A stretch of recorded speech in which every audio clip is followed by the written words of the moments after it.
أعوذ بالله من الشيطان الرجيم بسم الله الرحمن الرحيم الحمد لله رب العالمين والصلاة والسلام على أشرف الأنبياء والمرسلين وعلى آله وصحبه أجمعين سبحانك لا علم لنا إلا ما علمتنا إنك أنت العليم الحكيم ولا حول ولا قوة إلا بالله العلي العظيم. Radina billahi rabba, kami redha Allah Tuhan kami, wa bil islami dina, Islam cara hidup kami, wa bi Muhammadin nabiyyan wa rasulah, dan kami senang hati Muhammad sallallahu alaihi wasallam adalah seorang nabi dan juga rasul. Rabbi yassir wa la tu'assir, fa inna taysir alayka yasir, Rabbi tammim bil khair. Alhamdulillah, kita masih lagi bersama dengan Nabi Muhammad sallallahu alaihi wasallam menelusuri perjalanan sirah kisah Nabi Muhammad sallallahu alaihi wasallam karangan Syekh Safiyur Rahman Al-Mubarakfuri, kitab yang diberi nama Ar-Rahiqul Makhtum. Pada pertemuan sebelum ini kita dah melihat bagaimana Nabi Muhammad sallallahu alaihi wasallam memulakan dakwah secara terang-terangan, bermula daripada peristiwa di Bukit Safa. Nabi Muhammad sallallahu alaihi wasallam mengisytiharkan tentang Islam, memberitahu Islam secara terang-terangan. Dan pada permulaan itulah kita dapat lihat di mana Abu Lahab memulakan serangan pertamanya dengan menyatakan tabbat laka ya Muhammad, celaka kamu wahai Muhammad, kerana ini engkau mengumpulkan kami. Lalu Nabi Muhammad sallallahu alaihi wasallam meneruskan dakwah secara terang-terangan.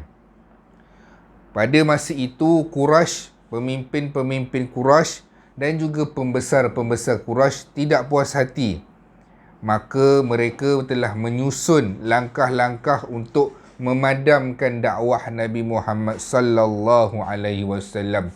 Dengan cara apa? Berjumpa dengan bapa saudara Nabi, iaitu Abu Talib. Dalam perjumpaan pertama, Abu Talib tidak lagi berjumpa dengan Rasulullah, menyatakan hasrat Quraisy yang mana menyuruh Nabi Muhammad untuk menghentikan dakwah. Dan pada pertemuan yang kedua, Abu Talib diberikan kata dua oleh pemimpin-pemimpin Quraisy. Wahai Abu Talib, kamu orang yang kami hormati. Kalau kamu tak suruh Muhammad berhenti, kamu dan Muhammad kami akan perangi. Lalu Abu Talib melihatkan keadaan itu. Abu Talib memanggil Muhammad. Ta'al Muhammad, ta'al. Kemari anak saudaraku. Abu Talib bagi tahu, kaummu telah datang kepadaku beberapa kali, tapi aku diamkan. Tapi kali ini kaummu bersungguh-sungguh untuk menyuruh kamu berhentikan dakwah ini. Dahulu aku menyuruh dan membiarkan dan memberi perlindungan kepada kamu. Tapi demi kebaikan Quraisy dan Mekah dan kabilah-kabilah, supaya tidak ada perpecah belahan, maka Muhammad, aku minta kamu hentikanlah dakwah ini. Kemudian Nabi Muhammad bangun dalam keadaan air mata berjujuran. Sebab apa? Yang bercakap itu adalah Abu Talib yang selama ini mendukung dakwah Nabi Muhammad, tetapi Abu Talib tak masuk Islam. Abu Talib menyuruh Nabi Muhammad itu atas dasar apa? Atas dasar perkaumannya itu, atas dasar bangsa Arab dan juga kebaikan kota Mekah ketika itu. Abu Talib tak nak gaduh-gaduh. Tapi Nabi Muhammad bangun. Nabi Muhammad bagi tahu, kalaulah matahari dan bulan diberikan hadiah kepadaku untuk aku meninggalkan dakwah ini, tidak sesekali. Nabi Muhammad kata, seandainya mereka menghadiahkan bulan dan matahari untuk meninggalkan dakwah ini, tidak sesekali. sehinggalah agama ini telah tertegak ataupun aku mati dalam memperjuangkan agama ini. Lalu Abu Talib pun melihat keadaan itu. Abu Talib kata, Muhammad, buatlah apa yang kamu nak buat. Selagi mana aku hidup, aku akan mempertahankan kamu. Lepas dah berjumpa dengan Abu Talib kali pertama, kali kedua dan kali ketiga ini, Quraisy masih lagi meneruskan. Maknanya Quraisy tak berhenti. Pemimpin-pemimpin Quraisy tak berhenti sekadar itu sahaja. Mereka meneruskan agenda dengan apa? Dengan nak mewujudkan Muhammad ini kita nak gelar dia dengan apa? Apa gelaran yang sesuai kita bagi kepada Muhammad supaya orang tak percaya dengan dia? Macam-macam gelaran yang mereka buat. Mereka tuduh Nabi Muhammad ini sebagai gila.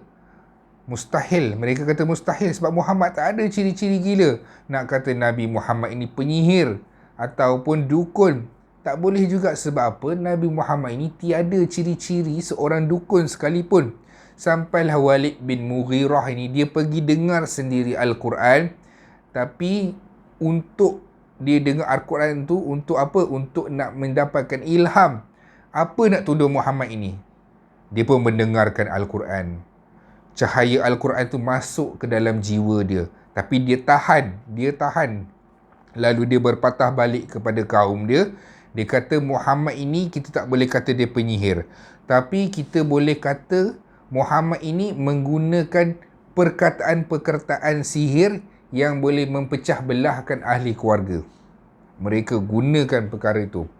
Menggunakan dengan cara macam tu. Selain daripada itu, Quraisy juga menggunakan serangan psikologi dengan cara mereka mengejek-ngejek Muhammad, mengejek-ngejek orang Islam, menunjuk-nunjuk, buat muka, kenip-kenip mata. Perkara-perkara ni, serangan psikologi ni yang diorang bagi dekat orang-orang Islam. Tapi pengikut-pengikut Muhammad dan juga Muhammad tak termakan sedikit pun, malah masih bersemangat. Dan mereka teruskan agenda tu. Dia kata mungkin Muhammad ni nak harta agaknya. Dia jumpa dengan Muhammad. Pemimpin Quraisy ni jumpa dengan Muhammad. Wahai Muhammad, apa yang kamu nak? Masa tu yang pergi jumpa tu ialah Utbah bin Rabi'ah. Utbah bagi tahu Muhammad, kalau kau nak kekayaan, aku boleh bagi kekayaan. Kalau kamu nak perempuan, aku boleh bagi perempuan. Kalau kau nak jadi orang yang berpangkat, nak jadi raja di kota Mekah sekalipun, kami boleh bagi. Kecuali kami minta kau tinggalkanlah agama ini. Waktu itu juga Nabi Muhammad sallallahu alaihi wasallam menolak tiga tawaran tu. Nabi Muhammad tolak masa itu juga. Sebab apa? Untuk agama Islam tiada kompromi. Kemudian rentetan itu mereka datang lagi kali ini dalam beberapa orang, 4 ke 5 orang datang untuk memujuk Rasulullah sallallahu alaihi wasallam. Kalau macam itulah Muhammad, kami sembah Tuhan kamu setahun, kamu sembah Tuhan kami pula setahun. Macam kita sembah Allah setahun, lepas tu kamu sembah berhala setahun. Tak cukup macam tu. Okeylah, hari ini kita sembah berhala, esok kita sembah Allah. Nabi Muhammad pun tak setuju. Sebab apa?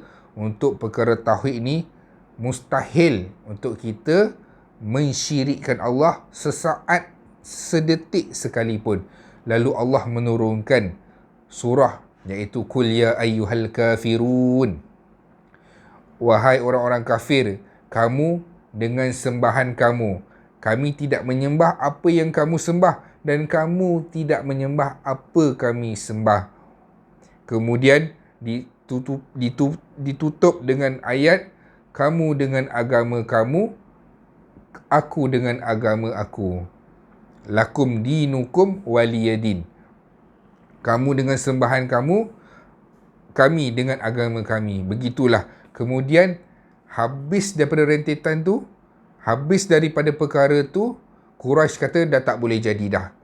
Tak boleh jadi, kita kena gunakan tindakan yang lebih keras, yang lebih radikal, iaitu menyeksa orang Islam dan memulakan serangan berbentuk fizikal. Sebab apa? Semua cara tu dah tak berjalan. Mereka menggunakan serangan daripada sudut fizikal. InsyaAllah malam ini kita teruskan dengan apa yang Quraisy ini nak buat. Diorang dah mula dengan main dengan serangan fizikal. Akhirnya atas inisiatif Abu Lahab, mereka mula melancarkan serangan terhadap Nabi Muhammad sallallahu alaihi wasallam. Dah habis dah semua cara, inisiatif yang mereka buat. Pujuk pun tak boleh, bagi imbuhan pun tak boleh, cakap elok-elok pun tak boleh, dah maki-maki pun tak boleh. Semua tu dah cara dah buat, dah tak boleh dah. Kali ini kita kena lebih keras. Jadi pemimpin-pemimpin Quraisy ni melakukan serangan secara fizikal. Mereka mewujudkan jawatan kuasa. Jawatan kuasa ini terdiri daripada bangsawan-bangsawan Arab, ketua-ketua kabilah dan juga cerdik pandai di kota Mekah. Mereka mewujudkan jawatan kuasa khas untuk memadamkan dakwah Nabi Muhammad sallallahu alaihi wasallam yang diketuai sendiri oleh bapa saudara Nabi, iaitu Abu Lahab. Abu Lahab sendiri yang offer diri dia untuk jadi ketua lawan Muhammad sallallahu alaihi wasallam. Apa yang kita tengok, apa yang kita lihat, ataupun apa yang kita nak tengok Nabi kita ni, Nabi Muhammad sallallahu alaihi wasallam ni terima. Ancaman apa yang Nabi Muhammad terima dari segi semua sudut. Dari semua sudut Rasulullah sudah pun terima. Kita nak tengok satu persatu. Yang pertama, Abu Lahab telah mengambil sikap memusuhi baginda sebelum orang Quraisy yang lain memikirkannya. Maknanya Abu Lahab ni dia dah mula mencederakan Nabi. Dengan cara apa? Bila dia nampak Nabi, dia akan baling batu, melontarkan batu kepada Rasulullah sallallahu alaihi wasallam. Dia baling batu ke Muhammad. Setiap kali nampak Muhammad, dia baling batu ke Muhammad. Abu Lahab ni adalah jiran Nabi Muhammad sallallahu alaihi wasallam. Jiran, bukan jiran jauh, jiran sebelah rumah. Jiran sebelah rumah. Dan tiap hari apabila Abu Lahab ni dia tahu Nabi nak keluar, dia akan letak duri-duri di setiap laluan Nabi Muhammad sallallahu alaihi wasallam. Selain itu, Abu Lahab yang telah pun menikahkan anak lelakinya Utbah dan Utaibah dengan dua anak Rasulullah sallallahu alaihi wasallam, iaitu Ruqayyah dan Ummu Kalthum. Selepas itu, Abu Lahab secara kasar dan keras menyuruh kedua-dua anaknya itu untuk menceraikan kedua-dua anak Rasulullah sallallahu alaihi wasallam. Maknanya Abu Lahab dia ambil tindakan dah tak nak ada kena-mengena dengan Nabi Muhammad. Dia arahkan kedua-dua anak dia untuk menceraikan anak Rasulullah sallallahu alaihi wasallam. Ceraikan isteri kamu, iaitu Ruqayyah dan juga Ummu Kalthum. Kedua-duanya diceraikan. Anak-anak Rasulullah ni kemudiannya telah pun dinikahi oleh manusia ataupun manusia yang terbaik di kalangan umat Nabi Muhammad sallallahu alaihi wasallam, iaitu Uthman bin Affan. Uthman berkahwin dengan Ruqayyah dahulu, kemudian apabila Ruqayyah wafat, Uthman bin Affan radhiyallahu anhu berkahwin pula dengan Ummu Kalthum. Sehinggalah kedua-dua anak Rasulullah ni wafat. Kesemua anak Rasulullah sallallahu alaihi wasallam ini wafat di depan mata Rasulullah sallallahu alaihi wasallam. Macam tu sekali kita tengok Macam tu sekali ujian Nabi Muhammad sallallahu alaihi wasallam. Allah tarik anak Nabi Muhammad ini kesemuanya sewaktu Nabi Muhammad ni hidup lagi.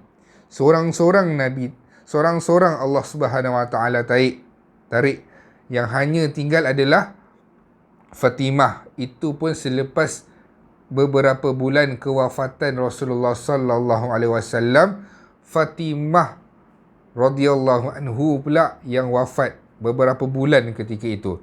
Dan setiap kali apabila anak-anak Rasulullah sallallahu alaihi wasallam wafat ni, Rasulullah seperti kita juga, manusia biasa yang ada sedih, ada gembira. Kalau perlu makan, Rasulullah makan. Kalau haus, Rasulullah pun minum. Jadi semua ni Allah tarik masa Rasulullah ni, Muhammad masih hidup lagi, Allah tarik ke semuanya. Allah nak tengok, Muhammad, aku tarik ke semua anak-anak kamu, adakah engkau teruskan dakwah? Maka Rasulullah sallallahu alaihi wasallam tetap meneruskan dakwah, tak ada putus asa, tetap menjalankan dakwah terhadap Islam dan juga untuk umat Nabi Muhammad sallallahu alaihi wasallam. Sebab itulah Muhammad ini menjadi makhluk yang paling disayangi oleh Allah Subhanahu Wa Taala. Sebab itulah Muhammad ini begitu Allah sayang.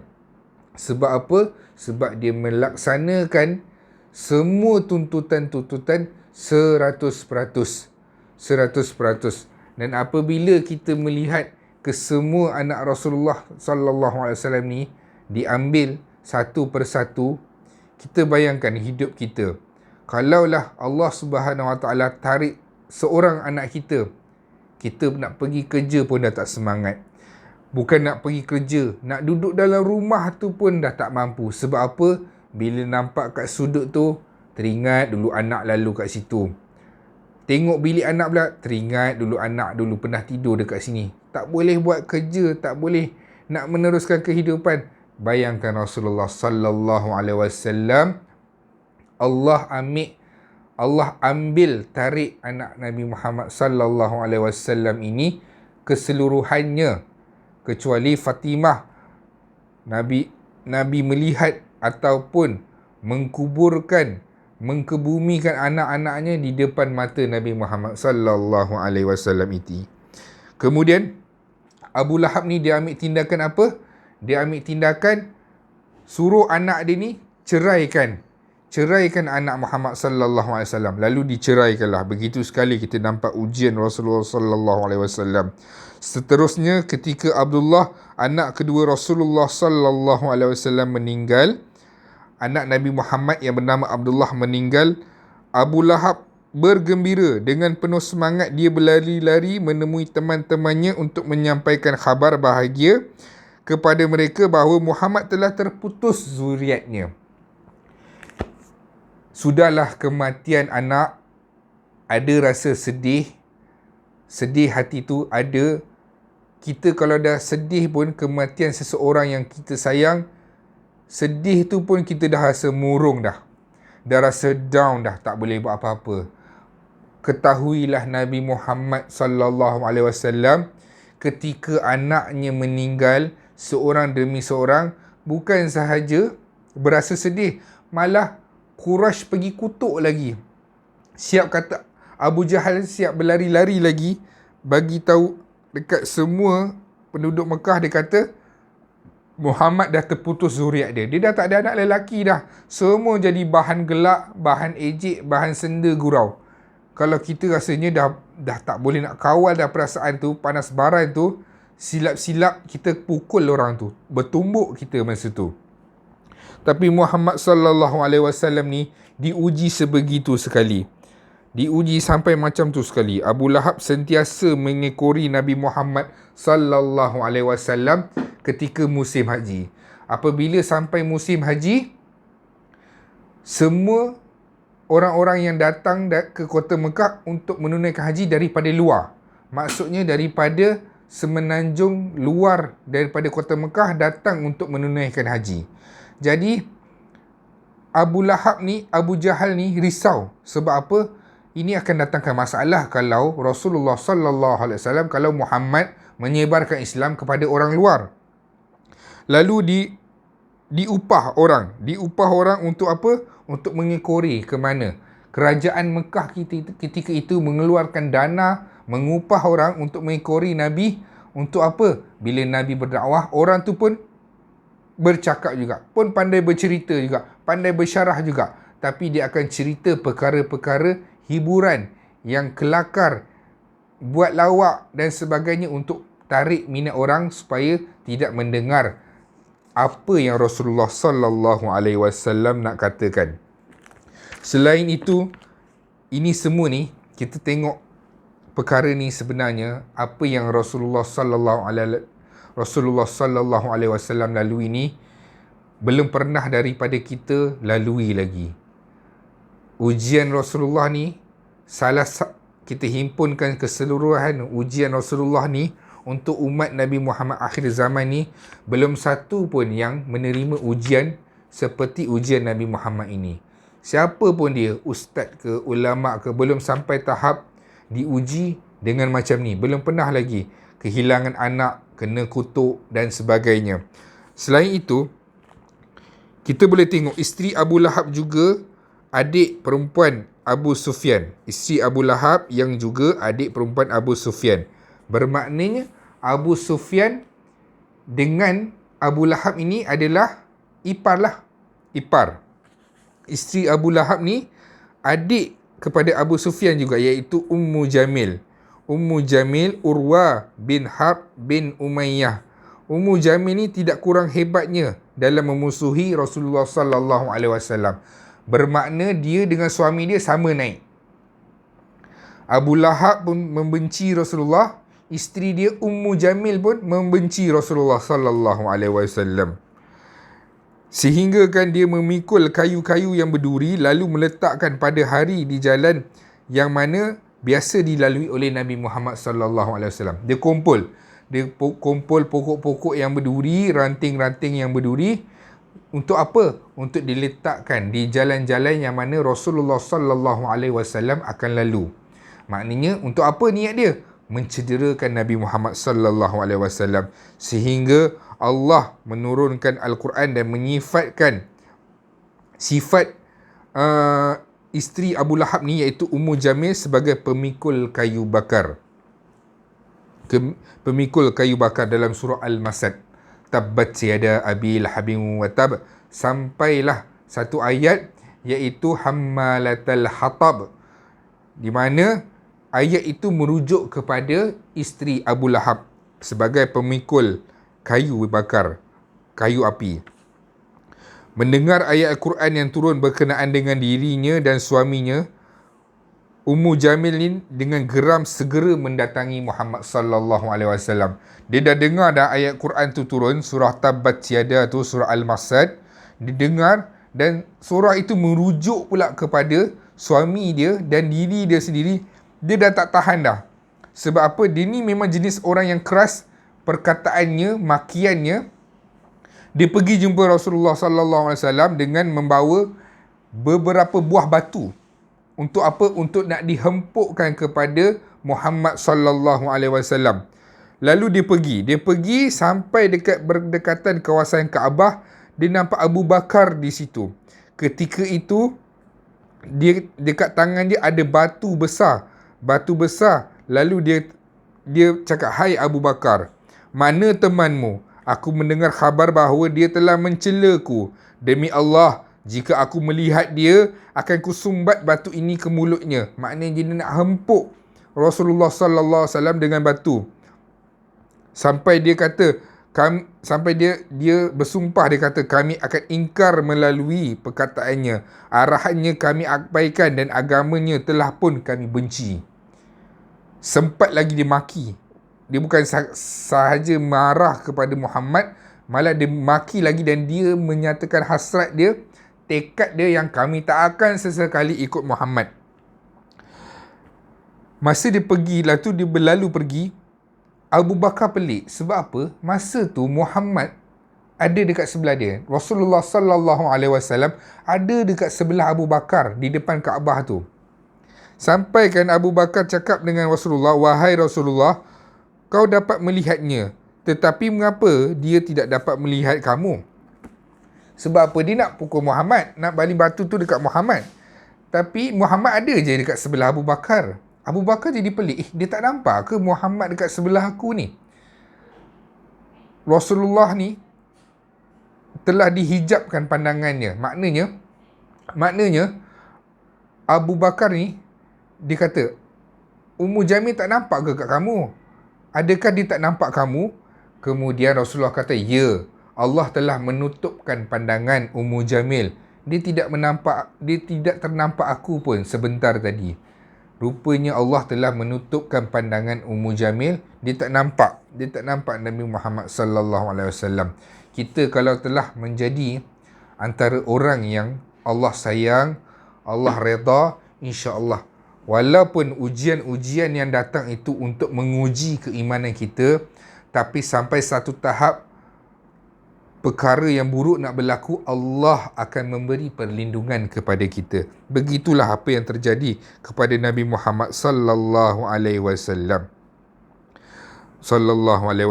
Kemudian dalam peristiwa lain, ini adalah yang saya cerita ni adalah rentetan apa yang berlaku kepada Nabi sahaja dulu, belum kepada orang-orang Islam yang lain.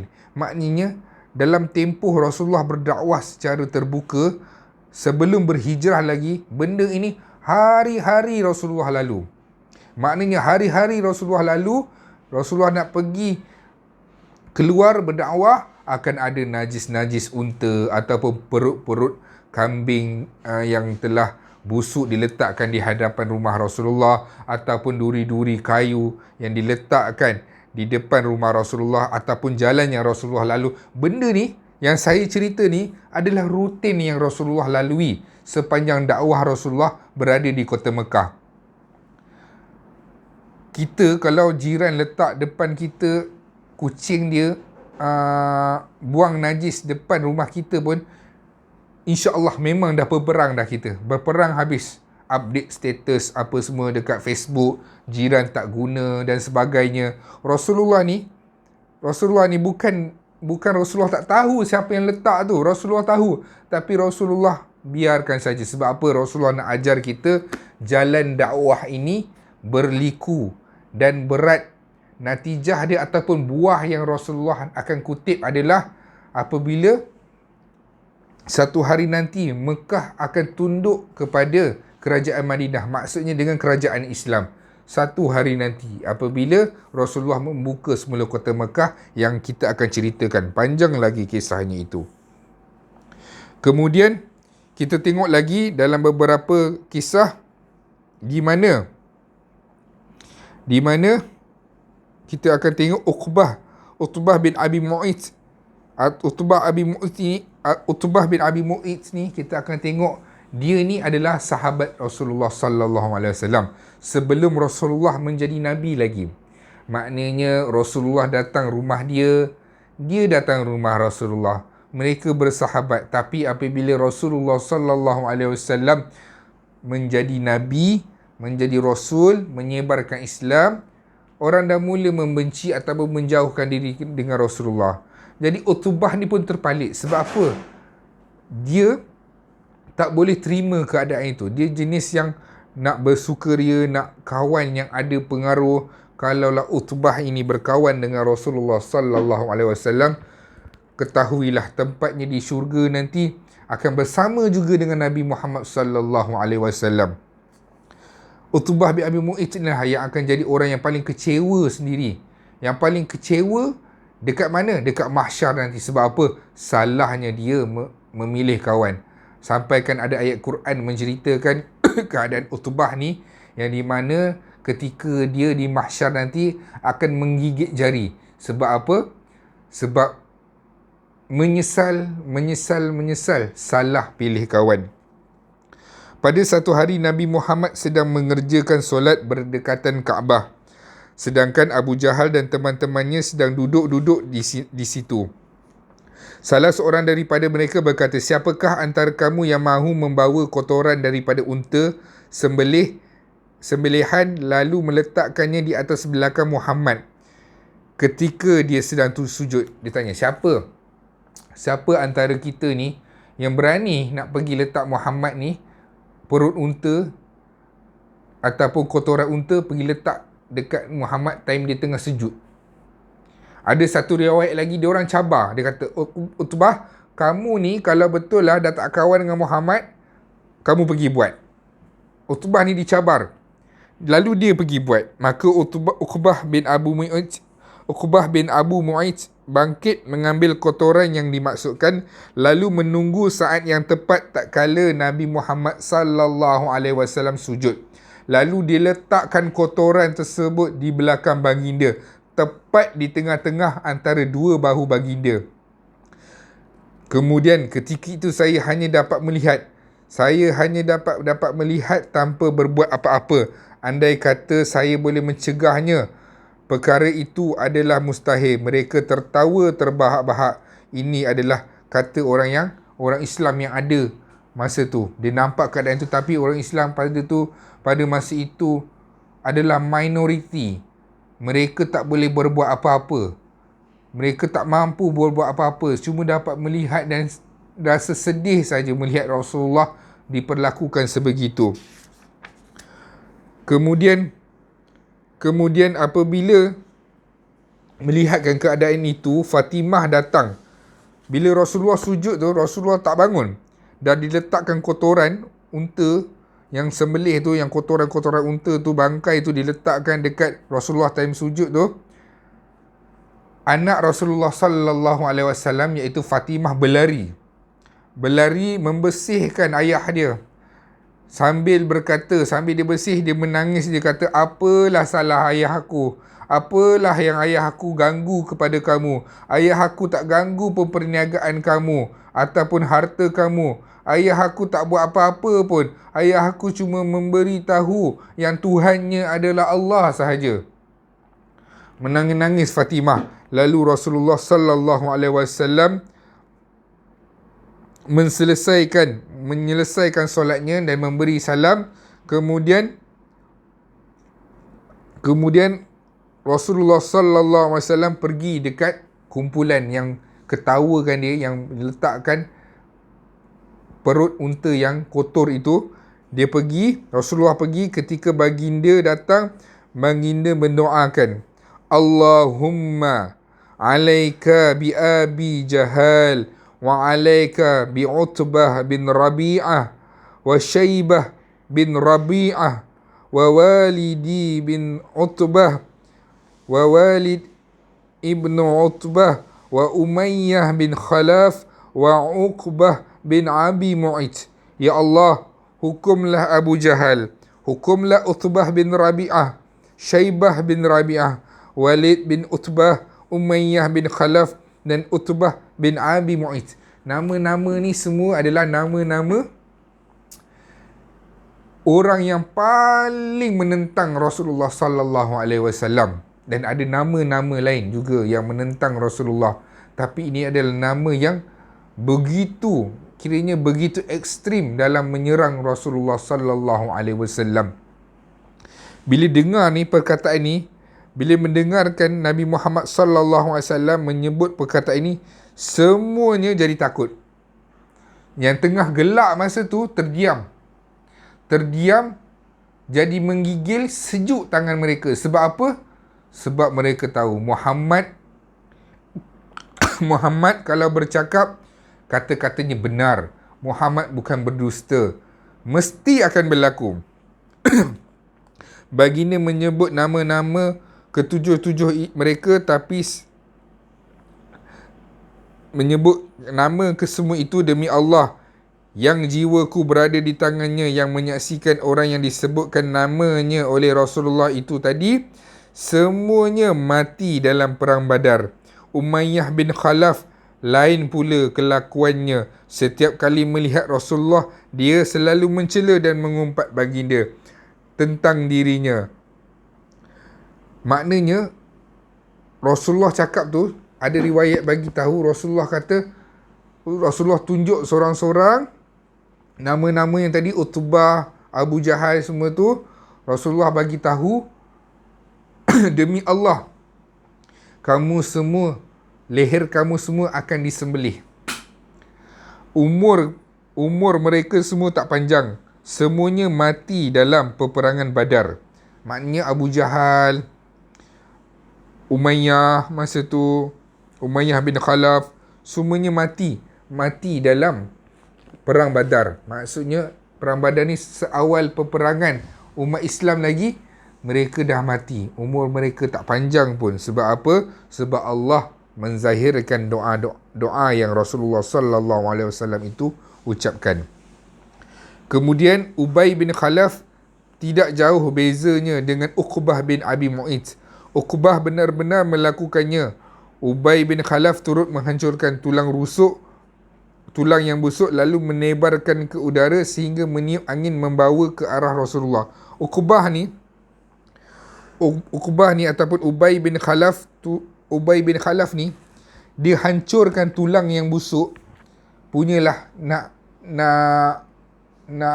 menyerang Nabi, nak mencederakan Nabi, menghina Nabi atau nak mengotorkan Nabi. Dia sanggup ambil tulang yang dah busuk, pergi hancur-hancurkan jadi satu kerja, kemudian dia pergi baling ke Rasulullah sallallahu alaihi wasallam sambil berkata, Muhammad, macam mana Tuhan kamu nak cantumkan semua balik tulang-tulang ini?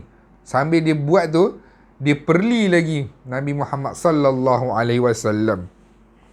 Kemudian Abu Jahal melarang Nabi Muhammad sallallahu alaihi wasallam mengerjakan solat sejak kali pertama dia melihat Rasulullah solat di Kaabah.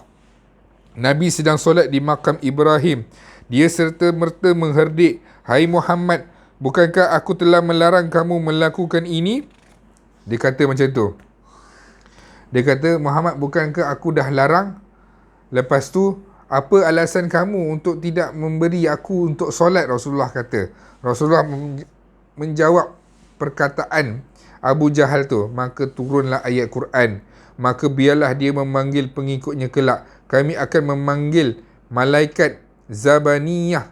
Zabaniyah, Allah bagi tahu, tak apalah. Apa yang dia nak buat tu, dia boleh buat dekat dunia ni. Nanti dekat akhirat, ayat ini ditujukan malaikat Zabaniyah ni yang akan menarik dia dengan cara apa? Menarik ubun-ubun dia. Tarik seret dia. Kemudian bila kita tengok benda ni, selepas itu dia mendatangi Rasulullah yang sedang solat. Dia hampir memijak leher baginda, tetapi dia segera bergundur. Abu Jahal ni dia nampak Rasulullah tengah solat. Dia nak pijak Nabi. Dia nak pijak sampai kat kawasan yang dia nak pijak tu, dan nak pergi dah. Tiba-tiba dia berundur dan dia rasa jadi nampak muka dia pucat. Nampak ada tanda ketakutan dekat muka dia. Orang Quraisy pergi tanya dia, "Apa yang terjadi padamu, wahai Abu Hakam?" Abu Hakam ni ada Abu Jahal. Dia menjawab, "Tiba-tiba saja aku rasa panas dekat tanganku dan dia nampak ada parit besar yang ada api yang menyala-nyala di atas parit itu. Adalah makhluk-makhluk yang bersayap yang berbaris rapi."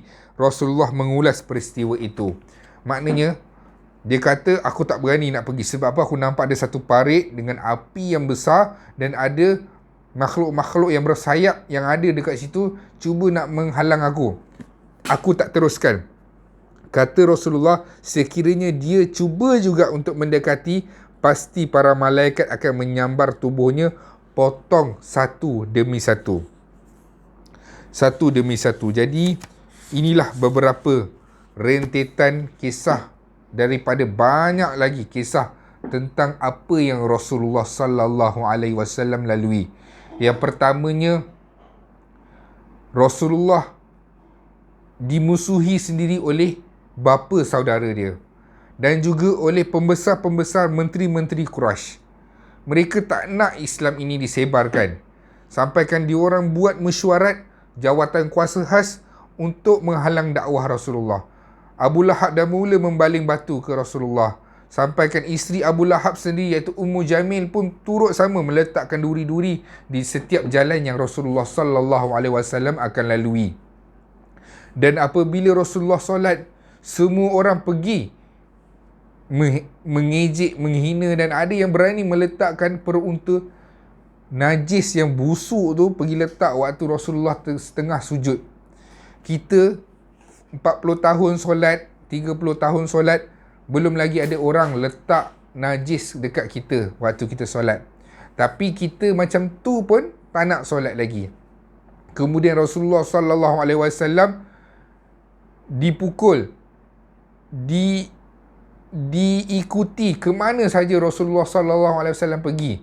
Sampaikan ada orang yang sentiasa diupah oleh pemimpin-pemimpin Mekah untuk apa? Untuk ikut Nabi. Bila Nabi nak berdakwah, dia ni pergi kacau. Dia pun cerita juga dia punya kisah-kisah dia yang lara, yang melalaikan, yang buat orang ketawa, supaya apa? Orang dah tak dengar dah dengan Nabi Muhammad sallallahu alaihi wasallam. Kemudian kita boleh tengok Utbah bin Abi Mu'ayth ni, dia berkawan dengan Rasulullah sebab salah pilih kawan. Dia sanggup apa? Sanggup pergi letak najis ke Rasulullah sallallahu alaihi wasallam, meludah muka Rasulullah sallallahu alaihi wasallam. Benda-benda fizikal ni, serangan-serangan fizikal yang Rasulullah sallallahu alaihi wasallam ni dapat sejak daripada awal Rasulullah sallallahu alaihi wasallam berdakwah secara terbuka. Ianya menjadi satu rutin buat Nabi Muhammad sallallahu alaihi wasallam. Kita diuji oleh Allah untuk beberapa hari je. Kalau orang tak suka dengan kita pun, itu baru seorang. Kalau orang tak suka dengan kita, dia block kita pun, itu baru seorang, dua orang. Tapi masih lagi ada orang sayang kita. Tapi Muhammad, kaum dia, ataupun kita boleh kata satu taman itu, satu negara itu membenci Muhammad sallallahu alaihi wasallam. Ini yang Nabi kita lalui setiap hari sebelum Rasulullah sallallahu alaihi wasallam berjaya menyebarkan Islam. Nabi Muhammad nak bagi tahu bahawasanya aku pernah melalui zaman ini di mana aku seorang menyebarkan Islam dalam keadaan semua orang membenci aku, dan di mana orang Islam ini yang berdakwah susahnya itu sampaikan apa? Orang Quraisy ini akan menyiksa mereka. Nanti kita akan tengok di mana kisah para sahabat pula yang menerima ujian daripada Allah Subhanahu Wa Taala dengan orang Quraisy ini dah menyiksa para sahabat. Nanti kita akan dengar nama seperti Bilal bin Rabah, kita akan dengar nama Sumayyah, keluarga Yasir. Kita akan dengar apa pula yang para sahabat radhiyallahu anhum ini menerima siksaan daripada orang-orang Quraisy yang melawan Islam ketika itu. Hari ini kita mendengar apa yang Muhammad sallallahu alaihi wasallam lalui sahaja dulu. Itu pun hanya sedikit daripada puluhan cerita yang banyak tentang kisah macam mana Rasulullah sallallahu alaihi wasallam ini sabarnya tu terlampau. Dakwah diteruskan dalam keadaan anaknya mati, anaknya diceraikan. Kita berdakwah belum ada lagi orang ceraikan saudara mara kita. Belum lagi kita disuruh ceraikan, tak pernah lagi. Tapi Rasulullah diberi serangan fizikal, ahli keluarganya, dirinya sendiri, sehingga kan dicederakan, diletak pula duri-duri di setiap laluan Rasulullah, dibaling batu sehingga kan berdarah. Tapi Rasulullah sallallahu alaihi wasallam tak pernah membalas pun.